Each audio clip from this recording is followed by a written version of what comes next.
চলে আসলাম সংলাপ রচনার একটি নমুনা নিয়ে। দিনের পর দিন মাদকাসক্তি বেড়েই চলেছে। অনেক মেধাবী যুবক এর শিকার।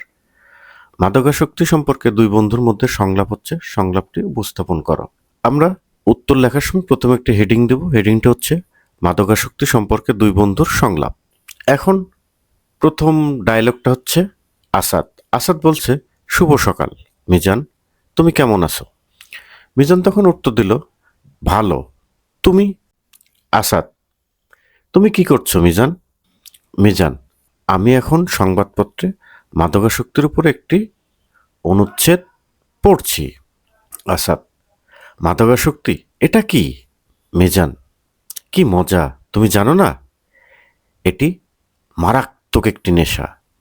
বিভিন্ন মাদকদ্রব্য গ্রহণের মাধ্যমে এ নেশার বিস্তৃতি ও আসক্তি ঘটে। আসাদ, কারা এই ক্ষতিকর দ্রব্য গ্রহণ করে, কেন করে? মিজান, ভুল পথে চলা কিছু মানুষ এর শিকার।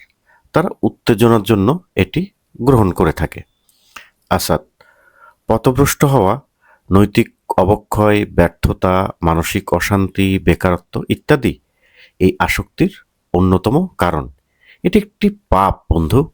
কিভাবে আমরা এর সমাধান করতে পারি তা ভাবা অতি আবশ্যক হয়ে উঠেছে। মিজান, সত্যিই বলেছ, নৈতিক অবক্ষয় অবশ্যই নির্মূল করতে হবে। আসাদ, বন্ধু, এ বিষয়ে আমাকে আরো বলতে পারো? মিজান, হ্যাঁ, সচেতনতা অবশ্যই সৃষ্টি করতে হবে। নিরক্ষরতা ও অজ্ঞতা অবশ্যই সমূলে নির্মূল করতে হবে। আসাদ, এ প্রসঙ্গে আরো কিছু আছে কি বন্ধু?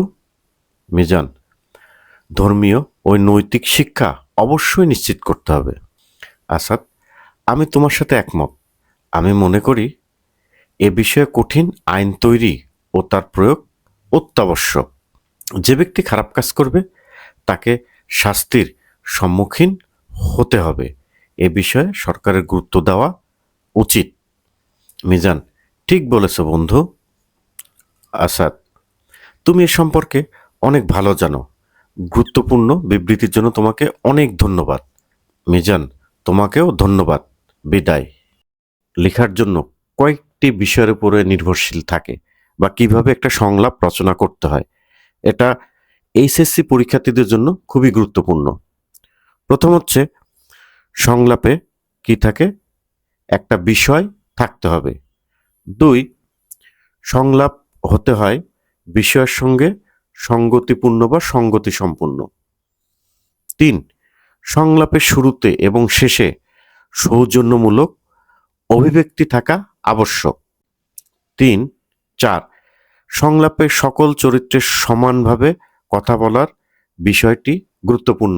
সকল কথাগুলো যেন সবার সাথে দুইজনের সাথে সম্পৃক্ততা বজায় রেখে কথা বলে এবং সম্পৃক্ত থাকে, এবং যেটা বলবে সেটার যাতে সঠিক উত্তর থাকে। সংলাপ যথাসম্ভব সংক্ষিপ্ত ও সুপরিমিত হতে হয়। সংলাপে অনাবশ্যক শব্দের বোঝা চাপিয়ে সংলাপকে ভারাক্রান্ত করা যাবে না। পূর্ববর্তী সংলাপের সাথে পরবর্তী সংলাপের যোগসূত্র অপরিহার্য, কি লিখছি শেষ পর্যন্ত সেটার সাথে যাতে তার সম্পৃক্ততা থাকে। বিষয় অনুযায়ী সংলাপ গুরুগম্ভীর, কখনো লঘু, কখনো পরিহাস চটুল, কখনো শানিত, ঋজু ও মুন্সিয়ানা সমৃদ্ধ হতে হবে। সংলাপ যাতে বক্তৃতাধর্মী না হয়ে পড়ে সেদিকে অবশ্যই দৃষ্টিপাত রাখতে হবে, দৃষ্টি আবশ্যক। সংলাপ ও বক্তার মাঝে কোলন ব্যবহার করতে হবে। সর্বশেষ, ইতিবাচক বক্তব্যের মধ্য দিয়ে সংলাপ শেষ করতে হবে। তার সংলাপে অবশ্যই ইতিবাচক বিষয়টা থাকতে হবে।